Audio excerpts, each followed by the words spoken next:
What up? This is Rama Screen, and in the anticipation of For the Sake of Vicious arriving in select theaters April 16 and on demand April 20 and on Blu ray May 4th, I'm here talking with the writing and directing team of this new film, Gabriel and Reese. How are you, Gabriel and Reese? Doing Good. great. Happy to be here with you. Excellent. Thank you for taking the time. Wow, this movie has been getting a lot of attention since it premiered at Fantasia last year, deservingly so. Let me start by asking the question of what was the inspiration behind For the Sake of Vicious? What led you both to wanting to make this movie? Going to the mall. Reese and I are mall rats. Going to the food court at the mall, ordering Jimmy the Greek or Teriyaki Express or Caribbean Queen or whatever, and sitting across from each other as we eat our cheap food court meals and bouncing ideas back. And this was one. It's like throwing ideas at the wall. Which one's gonna stick? And this one stuck for some reason. We both finished two feature films that were kind of timely, our own thing, and they both ended. And I think we were both very angry at the same time coming out of those films for some reason. So I think a lot of the anger comes from this, came from that as well. And we just kind of, went from there. And that's the one that stuck. Reese had. Yeah, no, I think he hit the nail on the head. I mean, the big thing about it was that I think he said was the anger. I don't know if it could have just been the time. I can only speak for myself on this, but I know at that time I was just feeling frustrated with the industry and how things were working out for all of us. Hmm. And the idea of just making something for ourselves originally that was like, let's just make something aggressive and mean and angry and really visceral and let's not pull any punches. Let's just go for it, you know? Hmm. Like, and let's just make the thing we want to make, sort of an exercise in tension. So, thus, For the Sake of Vicious was born. Well, let me go straight to the to that $1 million question then. That's on everybody's mind because the last 40 to 45 minutes of this movie was just bonkers and crazy wild. I'm a big fan of violent movies in general and big fan of practical effects, and you guys did it to the max. I mean, was that always the intention from the start to have the movie reach that relentless violent climax, or did the script go through some rewrites or drafts before you guys ultimately decided on that? It was actually more violent. Yeah. That's the thing. Like there was full on scenes during, like I think the last 40 minutes, like you said, I think it was even longer than that, Reese. I think Wow. Yeah. the beginning of the movie was even much shorter, and it was literally probably 50 minutes of nonstop action. Yeah. But you kind of had to trim and crop what you could get away with on set. But it was a lot more violent. The actual script was a lot more violent than what we had. Yeah, the script was incredibly graphic and very detailed, Mm.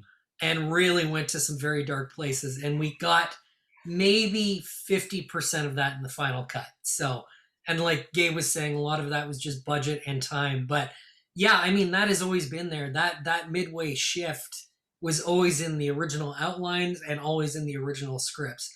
We sort of wanted to give people a double feature. We wanted to give you one complete movie about them trying to figure out this scenario and then throw you for a loop and take you on a little bit of a ride with us as we kind of descend into complete and utter madness. But yeah, it's always been there. If anything, that last half probably changed the least, other Mm. than the level of violence. But yeah, it was always supposed to be just balls to the wall, hit you in the face, bloodbath. So I noticed some of the weapons of choice, goes from gun to knives to I think a crowbar at one point, and some sharp objects that the protagonist could get their hands on.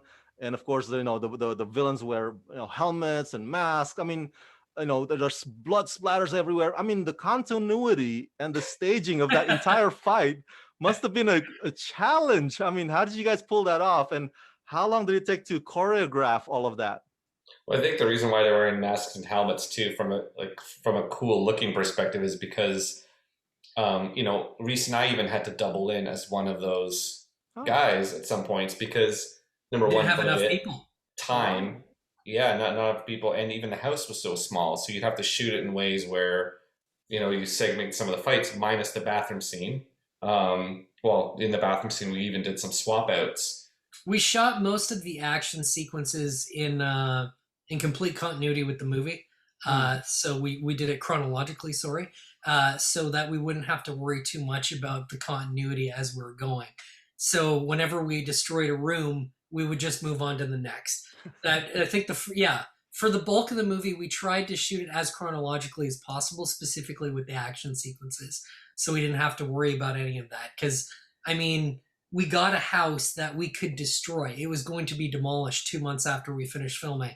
So we were allowed to do whatever we wanted to it. So when it came to the kitchen and the bathroom and the hallways, like once we were in there, we're like, okay, let's just destroy it and then we'll move on.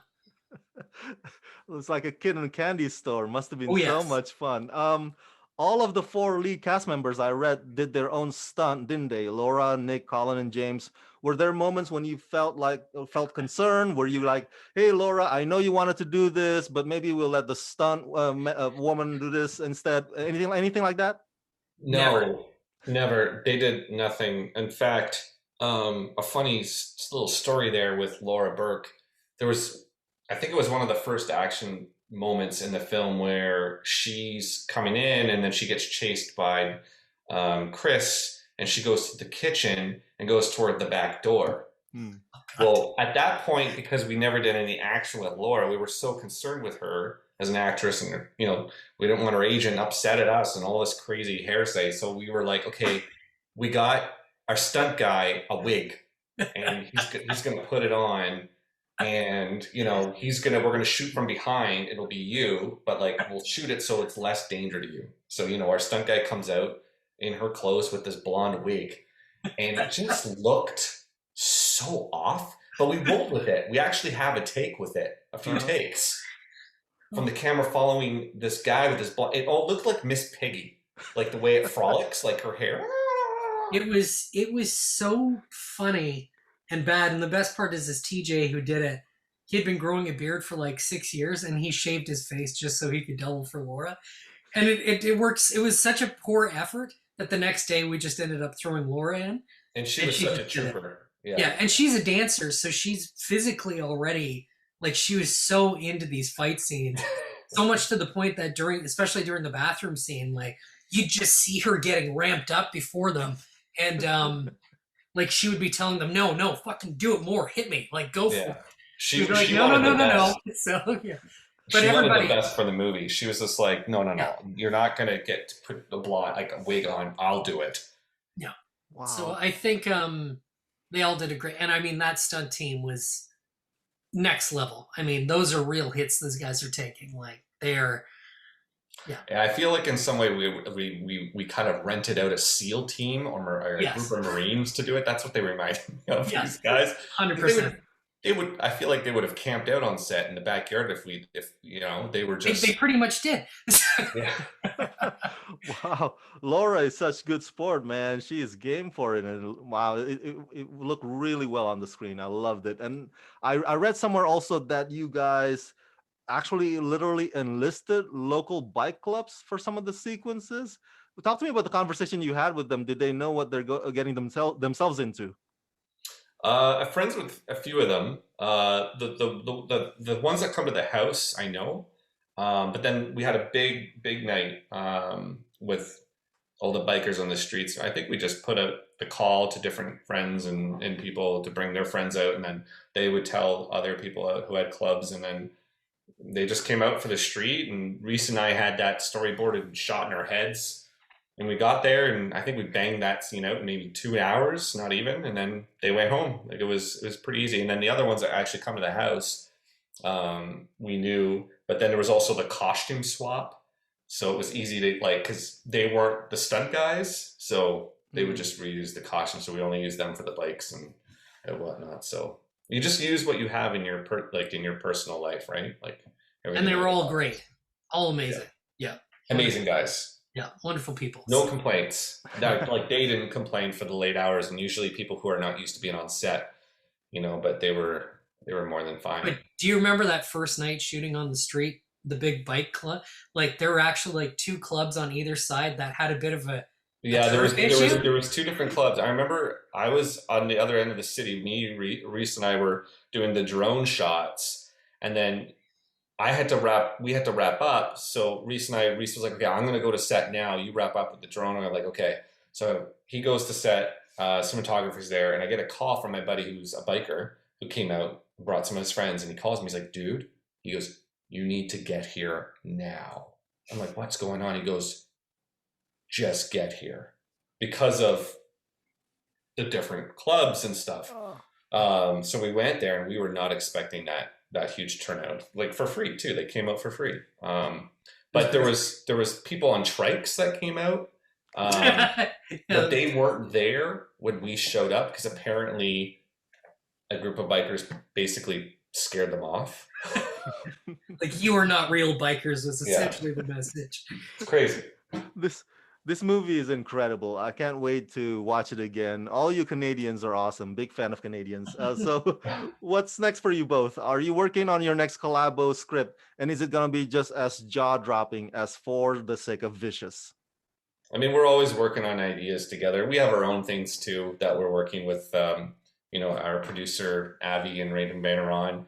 I have a script, Reese has a script. So, we came together for this one. The next one we'll probably do separately, but I'll be helping out with his film, and he'll be helping out with my film too. We've always been like that. We've always been in each other's pockets. Just was nice that this one lined up, and it's awesome that we didn't kill each other and stuff, right? So I'm actually on him because I got an idea. I want to shoot with him again. I won't tell you what it is. I don't know if it's legal, but I'm like, dude, what if we write this one together? You know what I'm talking about, right? Yeah. No, it's we've got some pretty exciting projects in the loop, and I mean they're pretty different than Vicious, but I still think they have our subsequent trademark styles, and I don't think Gorehounds will definitely not be disappointed. So. No.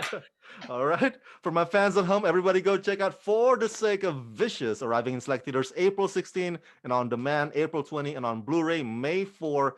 Gabriel and Reese, thank you for talking to me and congratulations. Thank you very much. Appreciate it.